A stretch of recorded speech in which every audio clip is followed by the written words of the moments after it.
কেমন আছেন আপনারা সবাই? আশা করি আপনারা সবাই ভালো আছেন এবং সুস্থ আছেন। আমার আরেকটি নতুন ব্লগে আপনাদের সবাইকে স্বাগত। আজ হলো পয়লা বৈশাখ, তাই আপনাদের সবাইকে জানাই শুভ নববর্ষ। আপনারা সবাই ভালো থাকবেন আর ভালোভাবেই দিনটি কাটাবেন। আর তার সাথে সাথে আজকে আমার হাজবেন্ডের জন্মদিন। তো প্রত্যেকবারে 15ই এপ্রিল জন্মদিনটা পয়লা বৈশাখের দিনই পড়ে, এক বছর অন্তর অন্তর। তো দেখা যাক কী করা যায়, কী করা যেতে পারে আজকের দিনটা। আপনারা অবশ্যই পুরো ব্লগটা দেখতে থাকুন, আশা করছি আপনাদের সবার ভালো লাগবে। চলুন তাহলে আজকে দিনটি শুরু করি। আমি ঘুম থেকে উঠে এখন বাজে কটা 10:05। আমি সব কাজ সেরে নিয়েছি। হ্যাঁ, ছেলে ঘুমাচ্ছিল বলে সব কাজটা করে নিতে পেরেছি। এবার ওপরে গিয়ে রান্না বান্নার কাজে হাত দেবো। আজকে যেহেতু উইকডেজ, আর একটা ভালো জিনিস হয়েছে, যেটা হচ্ছে ওর বাবার আজকে ছুটি আছে। তো দেখা যাক কতটা কী করা যেতে পারে। 10টা বেজে গেছে আর সব কাজ হয়ে যাওয়ার পরও দেখলাম ছেলেটা উঠছে না, ওর বাবার পাশে ঘুমিয়েই আছে। তাই ওকে রেখেই আমি ওপরে চলে গেলাম দেখার জন্য কী রেডি হয়েছে। সাথে আমি সকালের চাটাও একটু খেয়ে নিলাম। আর এদিকে দেখলাম আমার শাশুড়ি মা কয়েকটা শাক এনেছে, সেগুলোই বাচ্ছেন। আর এদিকে ডাল বসে গেছে, ভাত নয়, এটা পায়েস বসে গেছিলো। আর এদিকে মাটনটাকে আমি ম্যারিনেট করব, আর এখন সেটার প্রিপারেশন নিচ্ছি আমি।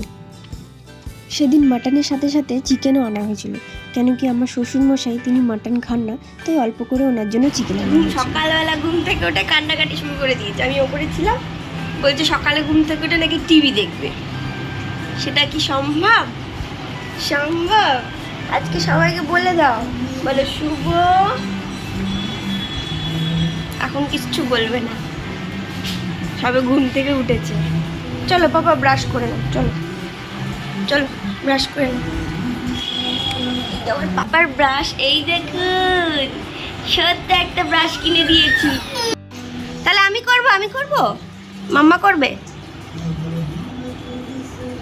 নাও তুমি করো। ব্যাস লেগেছে তো। আরে ছেলেটা আমার বছরের প্রথম দিন একটু ধাক্কা খেয়ে গেল, সে যাই হোক, এগুলো তো হতেই থাকবে। ওকে ব্রাশ করানোর পর কিছু একটা খাইয়ে নিয়েছিলাম। কিছু বলতে আমি ওকে বেশিরভাগ ছাতুই খাওয়াই সকালের দিকে। খাইয়ে উপরে নিয়ে চলে এসেছিলাম, ও এদিকে দাদুর সাথে খেলছে, আর আমি এদিকে চিকেনটাকে ম্যারিনেট করে নিলাম। আর এদিকে তো সবজি ডাল হয়ে গেছে, ভাতও মোটামুটি শেষের দিকে। এবার আমি মাটনটাকে আস্তে আস্তে ম্যারিনেট করে নেবো। মাটনে যা যা মশলা লাগে সে তো আপনারা জানেনই, সেটা দিয়ে এবার আমি আজকে একটু দই এক্সট্রা দিয়েছি, সেই দিয়ে ম্যারিনেট করে রেখেছি। আর আমি মাটনটা কখনোই কড়াইতে ডাইরেক্ট কষিয়ে রান্না করি না, ম্যারিনেট করে রেখে তারপরেই কষাই। তো এদিকে আমি ম্যারিনেশন হয়ে গেছে, এদিকে মাছটা বাছা হচ্ছে। আসলে মাছের কোনো রকম ঝোল বা ঝাল হবে না, কয়েকটা মাছ ভাজা হবে, বিশেষ করে আমার হাজবেন্ডের জন্য। আর আমার বাবা মাও আসছেন, তাদের জন্যই ভাজা হবে, আর সেরকমভাবে মাছের ঝাল হবে না।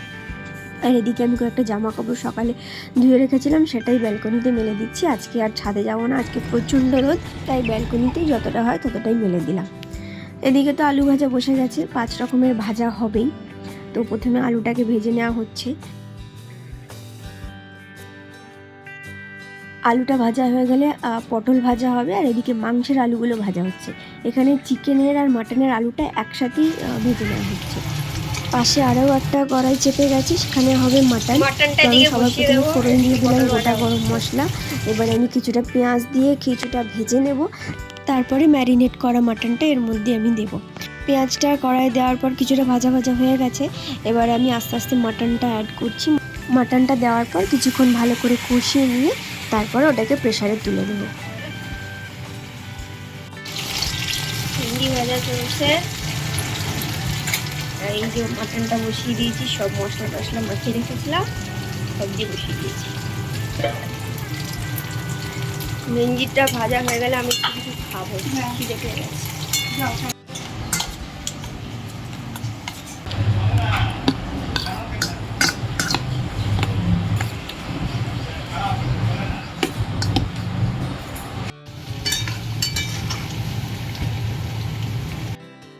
এত কিছুর মাঝখানে আমার ব্রেকফাস্টটা করা হয়নি, তো সেটাই আমি আগে করে নিলাম। তারপরে পাশের একটা কড়াই বসিয়ে দিয়েছিল গৌরী, সেখানে চিকেনটাকেও আমি বসিয়ে দিলাম। আসলে গৌরী সব কাজ করেছে, ওই কেটে বেটে সব কিছু রেডি করে দিয়েছে, আর আমি গিয়ে শুধু খুন্তিটাই নেড়েছি, এটাই ছিল আমার কাজ। এখন একটু যাচ্ছি দোকানে।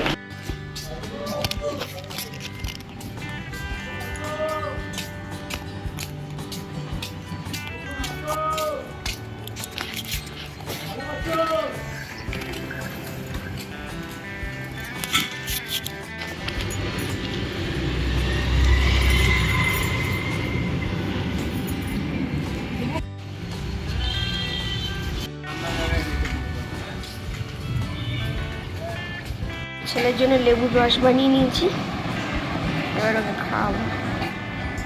আমি একটু দোকানে গেছিলাম পনির আর ছেলের জন্য তাল মিছরি আনতে। এনেই আমি ছেলেকে একটু লেবুর রস করে দিলাম। ওকে আমি প্রায় রোজই লেবুর রসটা খাওয়ানোর চেষ্টা করছি এখন। আর এদিকে পনিরের একটা গ্রেভি টাইপের হবে, আর সেটা আমি রান্না করতে হয়তো পারবো না, কেন কি আমার আর সময় নেই, অনেকটাই দেরি হয়ে গেছে, প্রায় 1টা বেজে গেছে। এবার ছেলেকে স্নান করিয়ে ওকে খাওয়াতে হবে, তো আমি জাস্ট কেটে কুটে রেডি করে দিয়ে গেলাম, বাদ বাকিটা গৌরী করবে। এদিকে আমার মাটনটাও কষা হয়ে গেছে, ওটা প্রেসারে তুলে দিয়ে চলে যাব।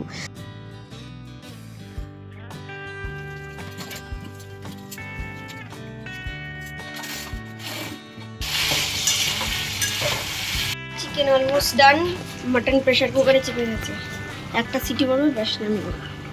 এবার হবে ছেলের জন্য চিকেন। এবার প্রেসার কুকার এই যে বসিয়ে দিয়েছি ছোটোটা, বাটার দিয়ে দিলাম। এবার আস্তে আস্তে সবজি চিকেন দিয়ে সিটি বেড়ে দিলেই হয়ে যাবে। বাটার দিয়ে দিয়েছি, 4টা পেঁয়াজ,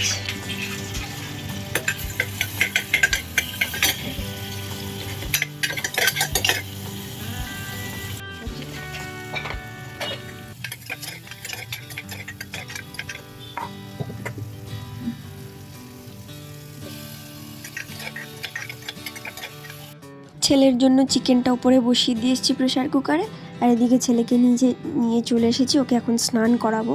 আর স্নান টান করিয়ে দিয়েছি, আমার মা বাবাও এসে গেছে, তো মাকে বললাম তুমি একটু খাইয়ে দাও, আমি গিয়ে স্নান হয়ে গেছে, এবার সবাইকে গিয়ে খেতে দেবো।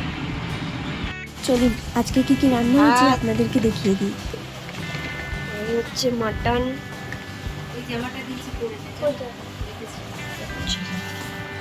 ভাজা, 5 রকমের ভাজা আছে এখানে, পনির,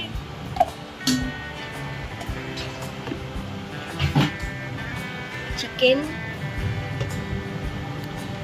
সবজি, ডাল, আর এখানে আছে চাটনি, আর এর নিচে আছে শাক ভাজা,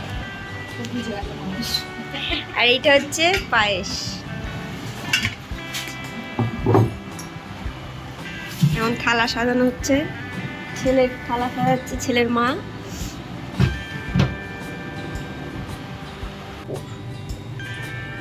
তেলটা দিয়ে নিই।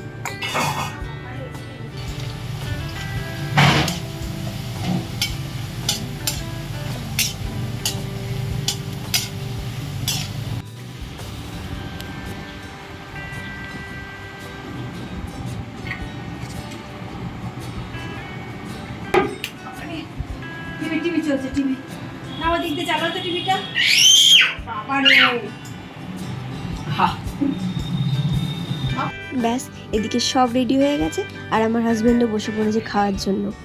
তো সবার প্রথমে যেটা আমাদের বাড়িতে হয়, আমি বিয়ের পরে আশা থেকে দেখছি আশীর্বাদ করে বাবা মা, তো সেটাই করছে। বাপি প্রথমে ওকে আশীর্বাদ করেছে, যেটা ভিডিওতে রেকর্ড হয়নি, আর তারপরে আমাকে, তারপর ছেলেকে, সবাইকে আশীর্বাদ করেছে। তারপর মা করলো, শাশুড়ি মা করলো, আমার বাবাও করলো।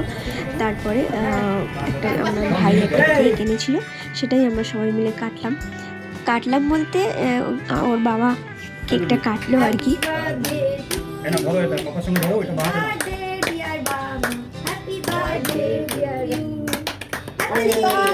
আমার বাবু, আবার বলতে বাবু, পুরো চকলেট তো।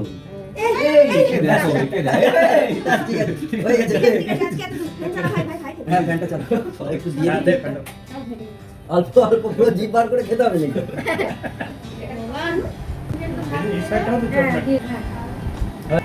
ব্যাস আশীর্বাদের পর্ব শেষ, কেক কাটারও পর্ব শেষ। এবার আমি একে একে সবাইকে খেতে দিয়ে দিচ্ছি। ওর বাবা তো খাওয়া শুরু করে দিয়েছে, এদিকে বাপি আর আমার বাবাকে খেতে দিয়ে দেবো, আর তারপরে আমরা সবাই একসাথে বসে পড়বো। পয়লা বৈশাখ আর ছেলেকে নতুন জামা পরাবো না সেটা তো হতেই পারে না, তাই ওকে একটু নতুন জামা পরিয়ে বিকেলবেলা আমরা একটু বেরিয়েছিলাম খাওয়া দাওয়ার পরের একটু রেস্ট নিয়ে। চলুন তাহলে আজকে ভিডিওটা এখানেই শেষ করছি, আবার আপনাদের সাথে দেখা হবে পরবর্তী একটি ব্লগে। আমার ভিডিওটি কেমন লাগলো অবশ্যই কমেন্ট করে জানাবেন, আর একটি লাইকও করে দেবেন। সবাই ভালো থাকবেন, ধন্যবাদ।